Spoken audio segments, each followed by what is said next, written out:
All right, so I was trying to lay out how we were going to go about this, and there were like a million things that were interesting that John Lynch talked about today at the podium, and then he said a bunch of other interesting stuff to reporters away from the podium. So, Chris, I'm going to put the onus on you. I'm throwing the ball to your court, and I'm letting you figure out where the hell we're going to start.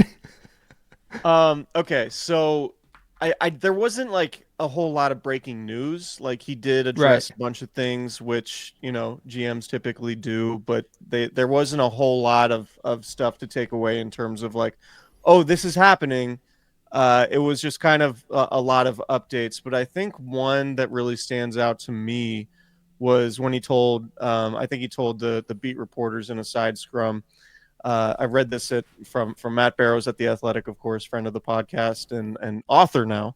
But Barrows said that John Lynch told him or said to the group that it would be unrealistic to expect a Brock Purdy extension, new contract to be done this winter, a la Jimmy Garoppolo in 2017. Hmm. So that's, or I guess 2018. So that's notable because this might drag out a little bit. This might take some time to get done. And obviously, if you're a fan of the 49ers and you've been paying attention to their off seasons the last few years, you know that these contract negotiations can be a little bit problematic, particularly when they drag out. And one thing that John Lynch did mention also is that Brock Purdy has been at the 49ers facility every day. So he's working out there. And it sounds like that's a positive at least. I'm of the belief that the 49ers really want to get this done. I think they have learned a lesson these last few years with the way these contracts have gone, that having guys miss practice and miss the offseason program because of contract disputes has not been beneficial towards how they perform on the field. And when you have a franchise quarterback, you obviously want him there, as much as possible in the offseason. And it remains to be seen if Brock Purdy will, in fact, decide to skip the offseason program until he does have a new deal. But yeah, the fact that like John Lynch was like, yeah, it's not going to be anytime soon, isn't the best sign. And that doesn't mean it can't get done in a couple weeks. It for sure could. But to me, that was really notable because the 49ers have a lot of decisions to make this offseason, particularly with other free agents. And the sooner you get Brock Purdy done, the sooner you can start to do things with some of those other guys, Dre Greenlaw, George Kittle, some Charvarius Ward, right? Like, so they do have some other decisions they need to figure out. And getting Brock Purdy's contract done is probably at the top of the list, and then the other dominoes can fall. Mm-hmm. So it sounds like we're going to be in a holding pattern for a little bit until that happens. Yeah, and it makes sense, right? Because like when they signed Jimmy Garoppolo to that deal, they had nothing on their roster. It was easy to just throw the biggest contract at that time for an NFL player on the table and call it good, right? So I do think that it makes sense that the Purdy deal would take a little bit longer, but I don't get, like you just laid out, I don't get the indication that the Niners like don't want to do the deal or there's some kind of cold feet on signing Purdy to a long term deal. It's just a little bit more complicated than we've seen in I say in the past, but with Garoppolo's deal specifically. Yeah, Like this I, didn't I this would didn't say scream to me, oh man, the Niners they're not going to get a deal done. Like yeah, they are.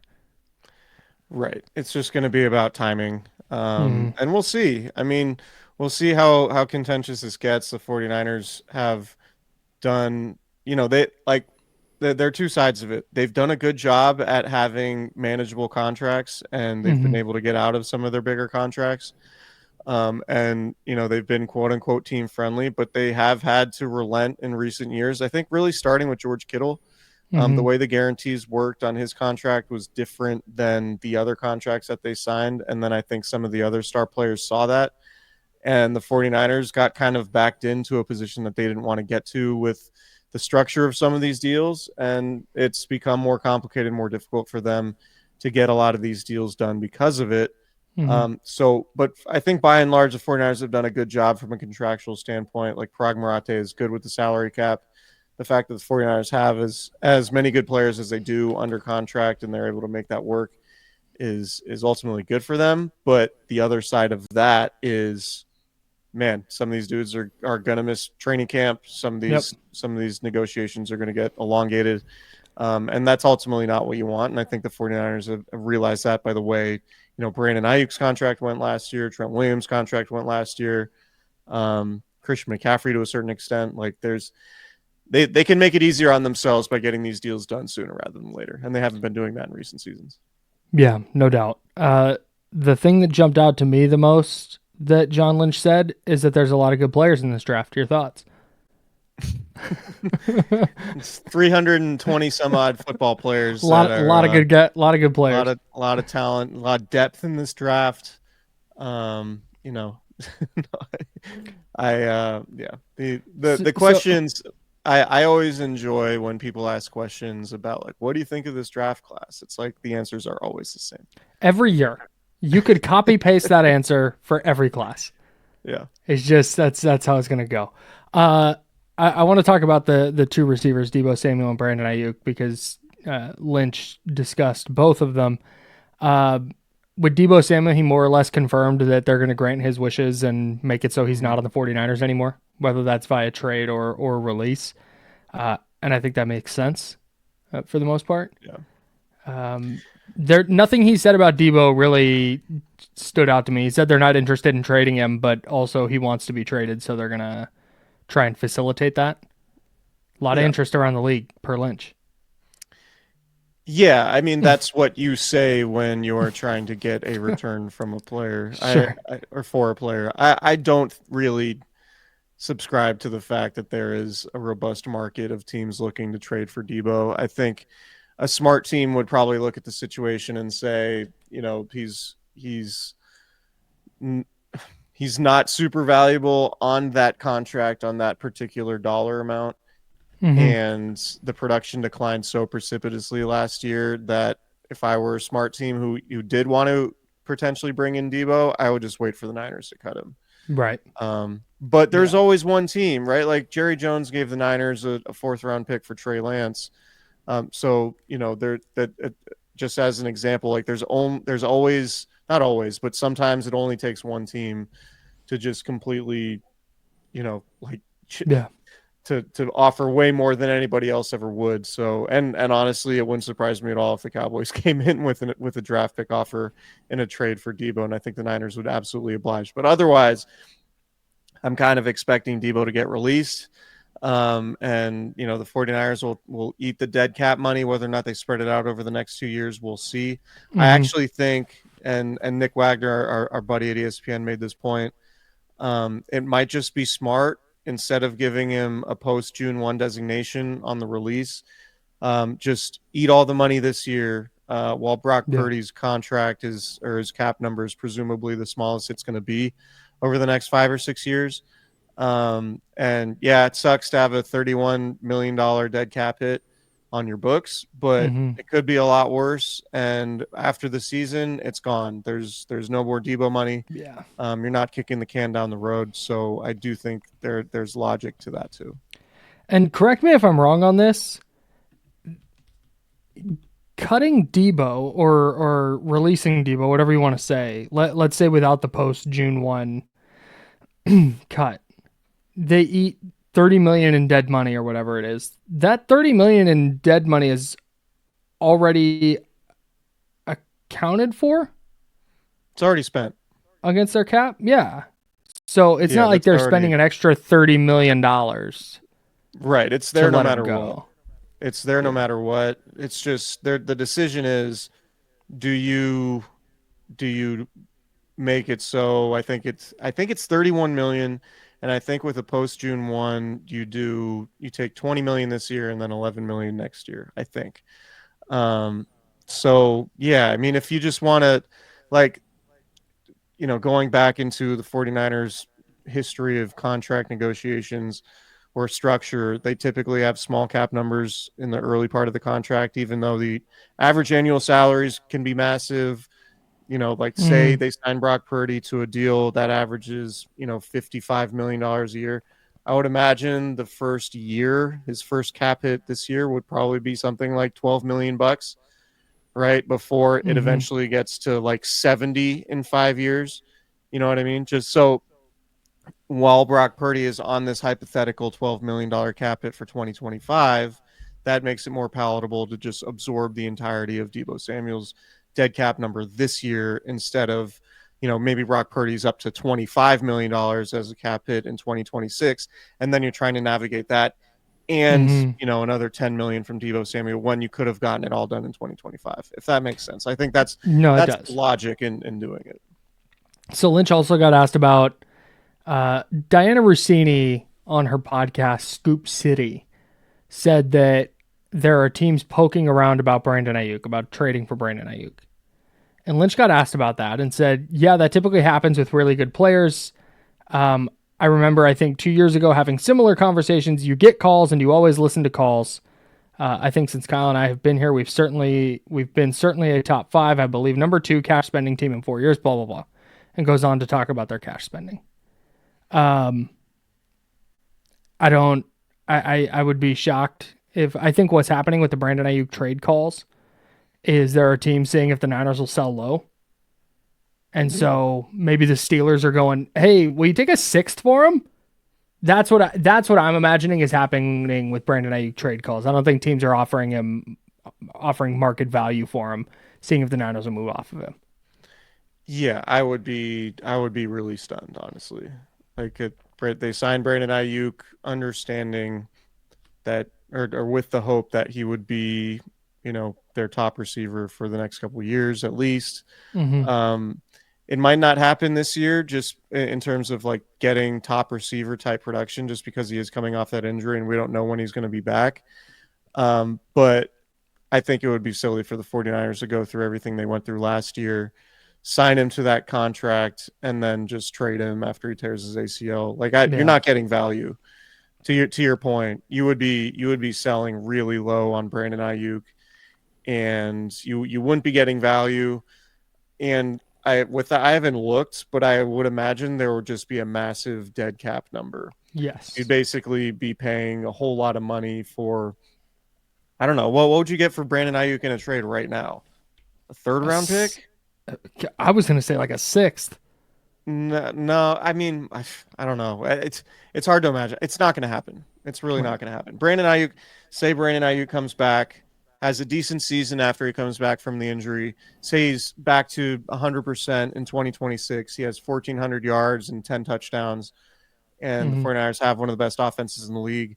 That's the type of receiver you could potentially get a 1 and a 2 for, right? If you were gonna trade him. So yeah, you'd be selling really, really low on Brandon Aiyuk right now. And even though the 49ers could probably use as many draft picks as they can get their hands on, trading Brandon Aiyuk right now just doesn't make any sense to me.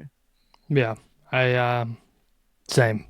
Like you got to ask about it if it's going to be reported. The teams are poking around, but I would be shocked if A, the 49ers were interested in giving him up, and B, if any team was going to offer anything close to what he would be worth if he was fully healthy.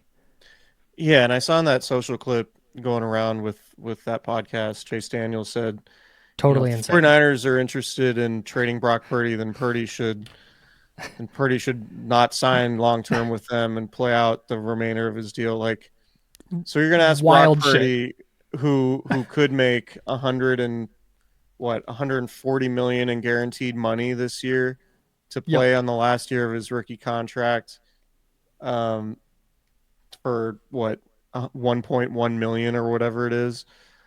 You're going to ask him to forego the chance at 150 million in guaranteed money just because they trade Brandon Aiyuk.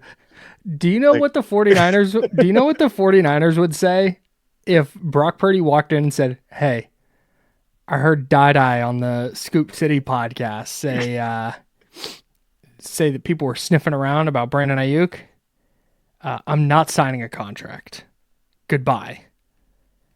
I'll play out my rookie deal. Goodbye." Well, they're going to be like, "Great, we'll franchise tag you next year. This is awesome." Exactly. They would love that. You get Brock Purdy on a discount, and then you sign him for 50 million guaranteed. And instead of Brock getting 150 or whatever it is this spring, he'll get his 1 million guaranteed this year, and then fully guaranteed $50 million next year. There's no logic to this scenario. I thought it was a really weird. It was such a really weird take. It was such an right. It was such an odd thing to say. But anyways, I don't want to. Maybe Brock. Like, okay, put it this way: maybe Brock Purdy and Brandon Aiyuk are the best friends in the world. And maybe I'm shallow and jaded for saying this. I don't know that there's a work relationship or even a friendship on this earth worth more than $150 million to me in terms of like having that person as my teammate. You know what I mean? Like I'm not killing off my friend for $150 million, but like if it's work with my friend or $150 million, I'm picking $150 million 150 million times. I would judge you so bad if Locked On called and said, "Hey, we want to give you $150 million, but you can't bring that shithead Kyle." And you went, "No, I'm sticking with Candy Cron. Let's go. I'm out of there." Like, I would judge you for that. Get your $150 million. Yeah. Let's go to Turks and Caicos, bro. Yeah. Right. God. Anyways, if that weird take, just a weird take. Pretty well. Guy Chase. Trent Williams is going to be back. Yeah, John Lynch said he's confident that Trent's going to be back. He's motivated. Yeah, that's an overwhelmingly positive development because had Trent Williams decided not to play, the 49ers would be screwed a few different ways. They'd be needing a left tackle. They would have a massive dead cap number for a guy that wouldn't be playing for them. So yeah, they have a lot of eggs in the Trent Williams basket, and it's a very good thing that he would be playing because they don't have a ton of recourse. They might draft a left tackle in the first round anyway, but if Trent Williams went, they would basically have to. They might even like try to trade up to go get the best one. Mm-hmm. And it's expensive to move from 11 to 4 or 11 to 6, whatever it would take to go get Will Campbell or whoever it would be. Mm-hmm. So yeah, it's for Trent Williams to commit to playing is an overwhelmingly positive development for them. I don't think it can be overstated just how lucky they got with the whole Trent Williams thing to begin with. Yeah, to have Joe Staley retire and then to get Trent fucking Williams for a 5th round pick and a future 3rd is insane. For a song. They could get more for that if they traded Trent Williams today, 5 years later. Yeah. Man, wild. Yeah. Let me look at his contract. I want to look at his contract. Lynch also said while you're doing that, the team's been in contact with Dre Greenlaw and Talanoa Hufanga. Not a huge surprise there. I kind of wonder if the Hufanga thing, if they changed course on that, because I've been operating under, just based on the 49ers moves, that they were ready for Talanoa Hufanga to walk in free agency. That's why they spent a 3rd round pick on a safety 2 years ago and a 4th round pick on a safety last year. But with Jair Brown not looking awesome last year, and with Hufanga dealing with the ACL injury and then the ankle injury and then the wrist injury, I kind of wonder if his market is going to be dampened enough that they find a number where they go, okay, we're comfortable with that number. He's better than Jair Brown. We'll just have good depth at safety and bring back Hufanga for a couple of years on what turned into a pretty cheap deal. Yeah, I think it would make sense. The safety market has been really depressed in recent seasons. I think the book's kind of out on Jair Brown in terms of like him being a good player versus like, do you feel great if Jair Brown is a starting safety for you this year, or would you feel a lot better if it was Talanoa Hufanga and Malik Mustafa? Yeah, I don't even think Hufanga is like a great player. He's fine. He's a good player, but I'm not of the mind that like, dude, you can't let an all-pro leave the building. But if it's him and Malik Mustafa, I feel much better. Yeah. Yeah, and I think, like Talanoa Hufanga, the year he had a couple years ago, the recognition he got was largely because of like the splash plays that he made in big games. right? It's a touch. I think it was a pick six or a fumble return for a touchdown against the Rams on a primetime game. Yeah, pick six. Right. It was just like some high profile plays and high profile games on, the number one seed in the NFC.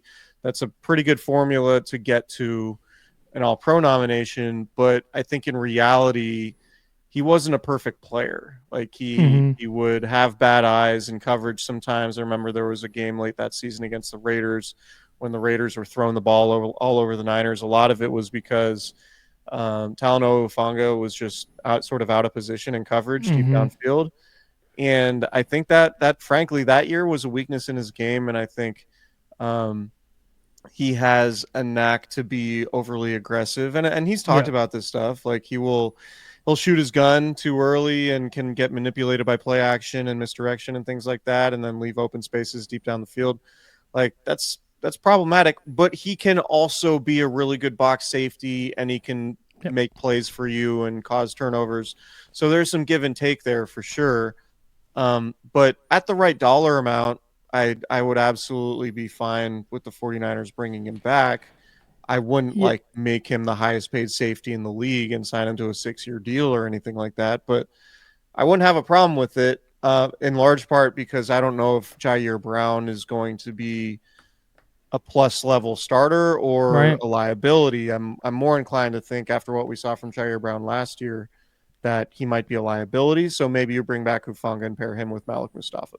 Yeah, and it was. I think if the Niners knew that, he's going to deal with a couple of different injuries, not like a nagging chronic thing, and his market is going to be not all pro safety level market, then I think they might have planned differently. But he also had a lot of injuries. He had a lot of injuries in college. Mm-hmm. That was one of the things with him too. So, that's player. A good player, a risk reward player, guy with injury history. Like, that's just what he is. I think that's what he is. And he can definitely help you on your team, but he can also hurt you sometimes. And so, I bring him back I don't think it'd be the worst move in the world, but I definitely wouldn't do it if some team wants to make him the highest paid safety in the league, I'd say, go enjoy your bread, man. Congratulations. Yeah, you did it. You really did it.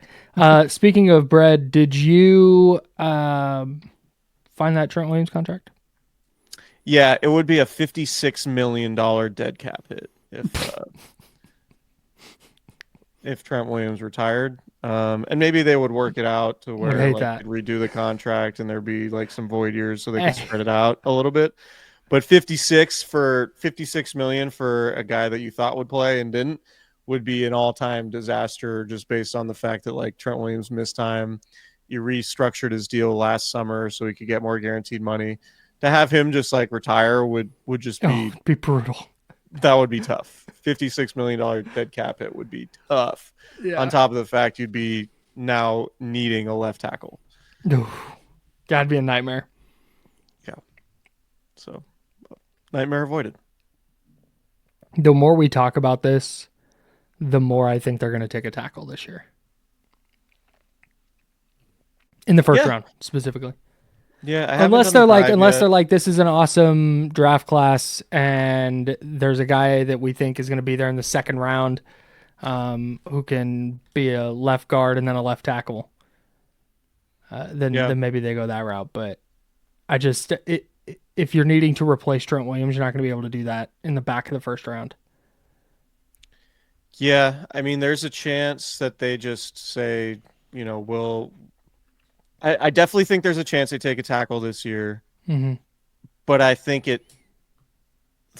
in my experience with, covering John Lynch and Kyle Shanahan, I kind of think they'll do it. They would do a tackle if they really thought Colton McKivitz couldn't play. And I don't think, I think they think they can get by with Colton McKivitz. And they're at left tackle? No, at right tackle. Oh, okay. So if they thought Colton McKivitz couldn't play and they needed a right tackle, then they would take a tackle and then eventually maybe switches to replace Trent. But I kind of think they'll look at it and be like, nah, Trent's here, so we don't need to replace him just yet because he's here. and maybe they take somebody who might be able to develop on day 2 or whatever. But if you're asking me gun to my head where I think they go defensive line in the first round. Okay. And then if they need a tackle next year, then it's like, all right, we'll either sign a free agent or trade for somebody or trade up in the draft and get one. But that's just Sure. a guess. And it might be colored by the fact that I spent some time this afternoon watching Kenneth Grant from big Kenneth Grant guy. That school up north. Kenneth Can't believe you brought yourself to do that. I know. My eyes were bleeding the entire time. I watched it in black and white. Yeah. No, but I think somebody like that, somebody who like can plug and play at a premium position, I think makes sense. Makes more sense to me. Like if I were to game it out, I think somebody like Kenneth Grant or, edge player, somebody along the defensive line, makes a little bit more sense to me right now. But again, I wouldn't fault them for taking a left tackle. Me neither. Do you have anything else? Yeah, I mean, I can't wait for these arm length measurements, man. You want to talk about tackles? Can we get the interviews done and get to the arm length? Yeah, like where Kelvin Banks. What are we going to see? Are we going to be at 33.5 or are we going to be at that 34 number? Is like if he's anything below 33 3/4, I want no parts. just punt. Just sorry, have a nice life, Kelvin, but it's not going to be with the Niners. Hey, Kelvin Banks is going to do his arm measurement and it comes in at 33.5. You just hear John Lynch from back of the room go, "Eh!" Slams his notebook. Next. God. Measure him again. No, but we joke about it, but like I do think the arm length thing is very real for a tackle potentially if the Niners take at that spot. Mm-hmm. Like if there's a tackle that, like, and I want to see what Josh Simmons, his arm length is, and you want to get the reports on his knee, like Armand Membu is going to be a big one. Yeah.